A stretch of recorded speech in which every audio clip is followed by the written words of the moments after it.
Ohayou gozaimasu. Today we're going to talk about Paul Miki. Let's reflect. Let's try that. Ichi, ni, san. Let's reflect.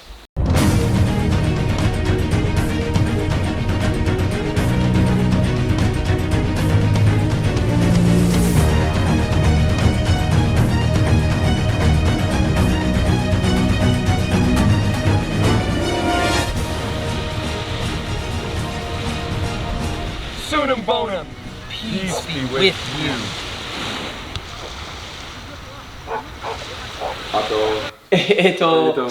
So, in Japan, you have Oda Nobunaga.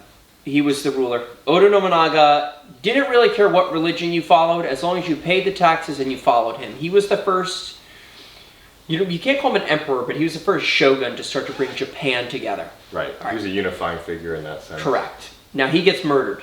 Hideyoshi takes over. While Oda Nobunaga is ruling over Japan, the Portuguese come, they're trading with the Portuguese. The Portuguese bring Catholicism to Japan. People start converting, such as Paul Miki. Now when Hideyoshi takes over, the emperor is Lord, right? Even your terms, the shogun is Lord. Well, all of a sudden you've got Japanese people now saying, well, Jesus is Lord. That's a threat that has to be knocked off, right? Yeah. So Hideyoshi starts, the first thing he does is in Kyoto, he gets 26 Christians. One of them is Paul Miki. He marches them 100 miles to Nagasaki.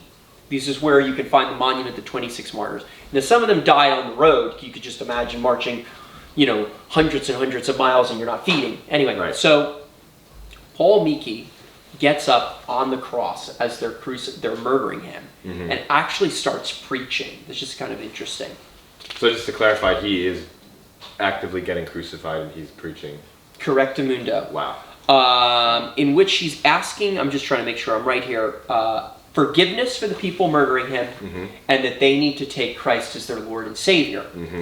If we go back a little bit further back,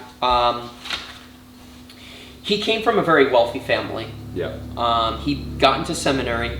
He became into the Society of Jesus, and his skill was preaching. So when he's actually getting crucified, he's actually doing preaching. what? Yeah, wow. He's preaching.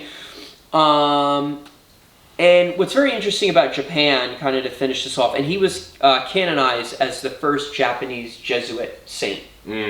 But what's kind of interesting is, after they start murdering all these Japanese Christians for 300 years with no priest, they hid Christianity. They had one person baptizing, one person reading the gospel. Obviously, they couldn't do sacraments because there were no priests. But if you think about it, like with the Japanese, how serious they are with Catholicism, 300 years, they hid it. And when you go to Nagasaki, not only is the 26 martyrs, but you can go to the hidden churches that they were there hiding in the woods.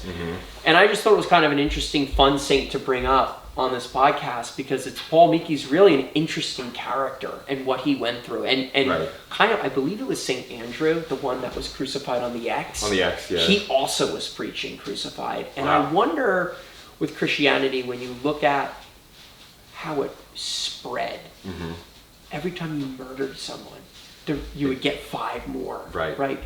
And that always interests me. What was it like to watch that? Because people converted from him getting murdered. Right. What goes on there? And it's almost counterintuitive too, because it's like you're looking at someone who you think, oh, they've lost, they're done, like they're finished.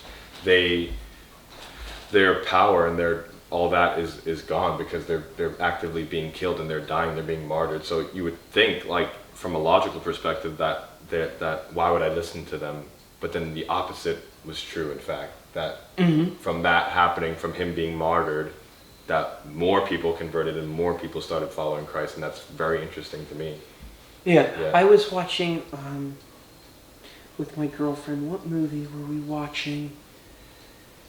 It wasn't The Robe. We didn't watch The Robe yet. It wasn't Ben-Hur. It might have been Ben-Hur. But she asked me, if Jesus is really God, why did he destroy the Roman Empire? Right. but he did. He did. The whole Roman Empire became Catholic. I mean, it exactly. literally, like when you think about it, and then the Roman Empire no longer exists. Yeah. But the Vatican still exists. Yeah, look, you know, look like where the Vatican is. It's in the center, in the of heart where they, yep. of this persecuting society, which was Rome at the time. Now it is it's in the center of that. Like that is, he didn't destroy it in the sense where he nuked them and like yeah, correct, yeah. But he destroyed it in that sense where he transformed it into what it is now. You know, so I find that very interesting too, where people ask that question, like your girlfriend asking that question. That's the answer. Yeah, there. it's interesting. Yeah.